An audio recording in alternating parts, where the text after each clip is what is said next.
여러분, 우리 예봉교회는 하나님 안에서 바르고 행복한 교회입니다. 제 설교 말씀은 언제나 그 목표를 지향해서 나갈 것입니다. 앞으로는 제가 늘 설교 전에 이 말씀을 하고 서론처럼 말씀하고 설교하려고 합니다. 오늘 대림절 넷째 주일, 뜻하지 않게 오늘 성탄 전날이지만 성령을 기다리는 교회라는 주제를 가지고 설교하려고 합니다. 그대여 꽃으로 피어납시다 라는 제목을 잡았습니다. 대단한 사상가로 보이지는 않지만, 그렇게 우리에게 대단한 사상가로 알려지지는 않았지만, 근래에 교회 안에 잔잔하게 온 세계 교회와 선교에 영향을 끼친 인물이 있습니다. 인도 선교사였던 레슬리 뉴비긴이라는 사람인데, 그는 인도 선교를 마치고 영국으로 되돌아와서 역선교를 주장하였습니다. 자신이 그 인도 선교사로 살다가 영국으로 되돌아왔는데, 되돌아와 보니까 오히려 이제는 내가 인도에 전도를 하는 것이 아니라 영국에 전도를 해야 될 그런 형편이 되었다 하는 주장을 하였습니다. 이것은 단지 영국이 기독교인의 숫자가 줄었다는 그런 것을 말하는 것만은 아니었습니다. 레슬리 뉴비긴은 교회에 대하여서 이렇게 말하였습니다. 교회가 참다운 교회인지 어떤지를 알아보려고 하면 먼저 그곳에 성령께서 강하고 분명하게 역사하고 계신지를 살펴보아야 한다. 이어서 이런 말도 남겼습니다. 사실은 성령을 달라고 교회가 기도할 필요가 없다. 왜냐하면 하나님께서는 오순절 성령 강림 때 이미 성령의 능력을 모든 교회에 허락하셨기 때문이다. 그리고 오늘 교회의 문제는 기독교인들 가운데 하나님의 모든 충만을, 하나님의 모든 충만하심으로 충만하기 원하는 자들이 없다는 것이다. 그 당시에 영국 교회를 보면서 그는 그렇게 말하였습니다. 저는 이 이야기들을 들으면서 레슬리 뉴비긴을 한번 가서 보았으면, 이번에 가서 꼭 한번 보았으면 이렇게 생각을 했습니다.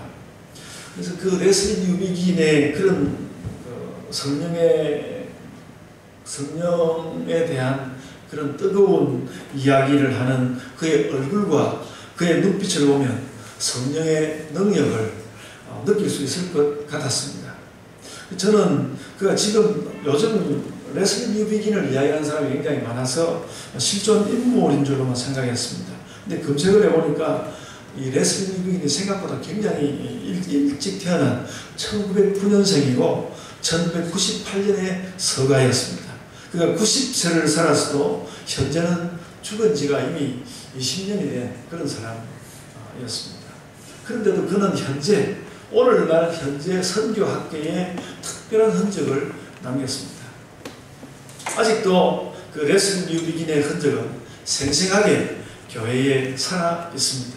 그가 말하는 성령의 능력이 아주 특별한 것이었고, 교회는 아직 그런 성령의 그 당연하고, 그러니까 그 오순절 때 오셨으니까 당연하고 명백한 능력을 교회는 잘 모르고 있는 것 같습니다. 우리 교회도 그렇습니다. 우리 교회는 성령의 능력으로 세워져야 합니다. 오늘 본문 1절에 이렇게 말했습니다. 주 여호와의 영이 내게 내리셨으니, 이런 그 주 여호와의 영이 내게 내리셨으니 이런 말씀을 들을 때 우리의 마음은 뜨겁게 요동쳐야 하고, 또 이 말씀에 대하여 뭔가 우리의 마음이 반응해야 합니다. 그래야 그것이 교회다운 것입니다. 그렇게 성령의 능력이 우리에게 미칠 때에 우리는 그 성령으로 또 채워지고 또 그 성령을 닮아가야 합니다. 오늘 본문 3절은 성령이 오시면 우리에게 화관을 주신다고 말씀하고 있습니다. 성령을 구하는 우리에게 이 말씀은 매우 아름답습니다. 시온에서 3절에 이렇게 말했습니다. 시온에서 슬퍼하는 자에게 화관을 주어 그 죄를 대신하며, 이렇게 말하였습니다. 성령이 특히 슬퍼하는 사람에게 화관을 주신다고 말씀합니다.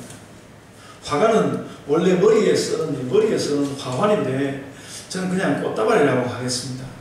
저는 오늘 본문을 읽으면서 우리가 주께 꽃다발이 되는 상상을 하였습니다. 성령께서 우리에게 꽃다발을 주신다면 성령께서 우리에게 꽃다발을 주신다면 차라리 이제는 내가 꽃다발이 되겠습니다. 그래서 성령 충만한 꽃다발. 근데 여러분, 꽃다발로 오시는 성령님이라는 말을 들어본 적이 있습니까? 저는 처음입니다. 이것도 역시 우리가 성령을 향한 열심히 부족했던 까닭이 아닐까, 성경에서 이렇게 말씀하고 있는데 처음입니다. 그래서 지금이라도 이런 말씀을 나누기를 원합니다. 이 낯선 것 같은 성령님의 인상을 여러분들이 깊이 수용하시기를 바랍니다. 성령님이 꽃다발로 오시면 나도 주를 위하여 꽃다발이 되겠습니다. 당신이 내게 항상 계셔도 나는 항상 당신 때문에 새로운 아름다움이 되겠습니다. 또 새로운 능력이 되겠습니다. 성령님은 언제나 방언으로 오시거나 혹은 또 천지를 들썩거리면서 오시거나 혹은 기적과 신유로 오시거나 그래야만 하는 거라고 생각하기 쉽지만 이미 교회에 와 계신 성령님은 그렇게 오시지 않고 평화롭게 오셔도 우리의 인생을 바꿔놓고 우리에게 능력이 되시는 것입니다. 마치 늘 내 옆에 계시는 어머니가 내 인생을 바꿔놓는 것이나 마찬가지입니다. 저는 오늘 이 본문으로 며칠을 생각하고 고민하는 가운데서 성령님이 저를 이렇게 검어지는 인상을 받았습니다. 늘 내게 와 계신 성령께서 나를 검어지시고 능력 있게 행하시는 생각하였습니다. 저에게 그런 성령님이 내리시면 좋겠습니다. 우리에게 그런 성령님이 다 내리시면 좋겠습니다. 그래서 이렇게 물을 수 있습니다. 그 성령님은, 꽃다발 같은 그 성령님은 대체 어떤 때에 누구에게 그렇게 꽃다발로 오시는 건가? 저는 물론 누구에게나 오신다고 믿습니다. 그래도 누구에게나 오시면서도 우리에게 오늘 본문 말씀은 딱 한 가지 조건을 보여주고 있습니다. 우리가 슬플 때입니다. 슬픈 자에게 화관으로 오신다고 하였거든요. 왜 슬플까? 그것도 할 말이 많지만 슬프다는 그 말을 막 그냥 젖혀두겠습니다. 단지 이렇게 여러분에게 말씀하고 싶습니다. 여러분, 마음에 슬픔이 있습니까? 기뻐하십시오. 그것은 성령께서 당신에게, 여러분에게 역사하신 징조입니다. 기도 열심히 하는 목사님과 사모님에게 또 사역자에게 혹은 통찰력이 뛰어난 명민한 신자에게 성령님이 오실 가능성이 많기는 합니다. 그런데 그런 꽃다발로 오시는 성령님의 꽃다발로 오시는 성령님의 조건은 그렇지가 않다는 것입니다. 네가 슬프냐? 그렇다면 내가 꽃다발로 갈 것이다. 저는 여러분이 이 꽃다발로 오시는 성령님을 꼭 기억하시기를 바랍니다. 내 마음이 슬플 때 성령님이 오십니다. 그리고 슬플 때 오시는 것처럼 어떤 경건한 기쁨을 가지고 있을 때도 성령님이 오실 것입니다. 또 어떤 간절한 안타까움을 갖고 있으면 그때도 성령님이 오실 것입니다. 그래서 이런 것을 모두 모아보면 이런 말이 될 수 있습니다. 우리가 하나님을 향하여 어떤 진심 어린 감정을 가질 때 그때 우리는 성령님을 체험할 수 있습니다. 오늘 대림절이라서 아기 예수 이야기가 주제이지만 우리가 성령님을 기다리는 것은 성령님을 기다리는 것도 사실은 마찬가지입니다. 우리는 하나님 아버지도 기다리고 예수님도 기다리고 성령님도 기다립니다. 그리고 늘 계신 성령님께서 늘 세상 우리를 바꾸어 놓으십니다. 우리는 오늘도 그런 성령님을 사모해야 합니다. 이것이 꽃다발로 오시는 성령님의 모습입니다. 여러분, 오늘 이 성령강림과 꽃다발 이야기를 한번 모아보겠습니다. 원래는 성령님께서 슬픈 자에게 화관을 주신다는 말씀입니다. 그런데 우리가 이 말씀을 이제 새겨보면 바로 성령님 그분이 우리에게 꽃다발이고 또 그런 꽃다발 성령을 받고 오니까 우리가 꽃다발이 되고 싶기도 한 것입니다. 그래서 성령님도 꽃다발이고 성령이 주시는 은혜와 은사도 꽃다발이, 그 꽃다발을 받는 우리도 꽃다발입니다. 다 꽃다발이라는 것이죠. 여러분, 이것이 우리가 은혜 받는 은혜의 진면목입니다. 하나님의 은혜가 꽃밭에 꽃처럼 펼쳐지는 것입니다. 여러분, 유채꽃이 핀 들판을 한번 생각해 보는 것이 좋겠습니다. 화창하게 은혜의 꽃이 온 들에 피어 있는데 그 꽃밭에는 성령님도 계시고 또 성령님이 주시는 은혜도 거기에 있고 우리도 그 꽃밭에 있는 꽃으로 있는 것입니다. 천국에 꽃만 있는 것은 아니겠지만 제가 만약 그림 좀 그리는 화가라면 그 유채꽃 가득한 들판 같은 것을 그려놓고 거기다가 천국이라는 제목을 붙일 수 있을 것 같습니다. 아니면 성령의 꽃다발이라고 이름을 붙일 수도 있습니다. 여러분, 이 성령의 꽃다발이 정말 우리를 뒤덮는 것이 되기 위해서 오늘 본문을 조금 더 살펴보기를 원합니다. 그에 대하여 본문 1절은 기름을 부으시는 것이라고 하였습니다. 성령의 꽃다발, 기름을 부으시는 것. 본문 1절에 이렇게 말하였습니다. 주 여호와의 영이 내게 내리셨으니 이는 여호와께서 내게 기름을 부었사. 기름을 붓는다는 것은 하나님께서 우리에게 뭔가 일을 시킨다는 것입니다. 나를 특별한 자리에 임명한다는 것입니다.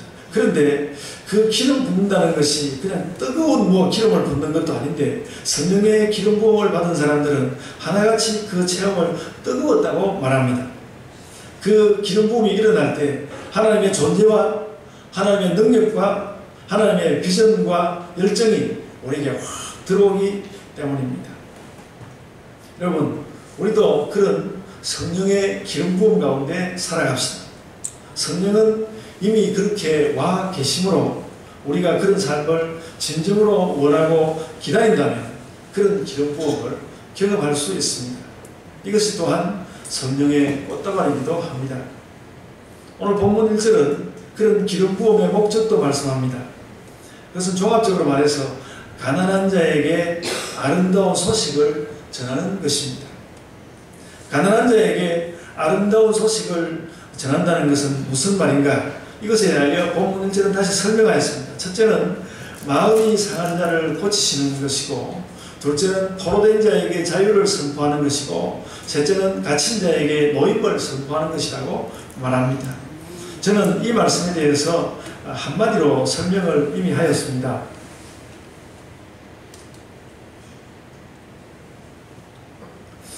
이것이 바로 성령의 꽃다발이고 천국의 꽃밭이다. 이 천국 꽃밭의 주된 인상이 무엇인가 하면 가난한 자에게 아름다운 소식을 전하는 것입니다. 바로 그런 꽃입니다. 여러분, 백합이 아름답고 장미가 아름답습니다. 그런데 오늘 본문이 말씀하는 성령의 꽃 이름은 좀 깁니다. 가난한 자에게 아름다운 소식을 전함이라는 이름을 가진 꽃. 이름이 길고 아름다운 꽃입니다.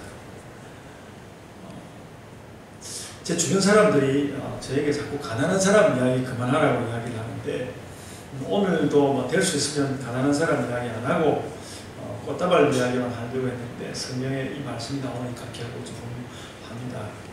성령께서 우리와 함께 만들고 싶은 꽃밭이 이런 꽃밭입니다. 가난한 자에게 아름다운 소식을 전함이라는 꽃밭. 누군가는 이렇게 물을 것 같습니다.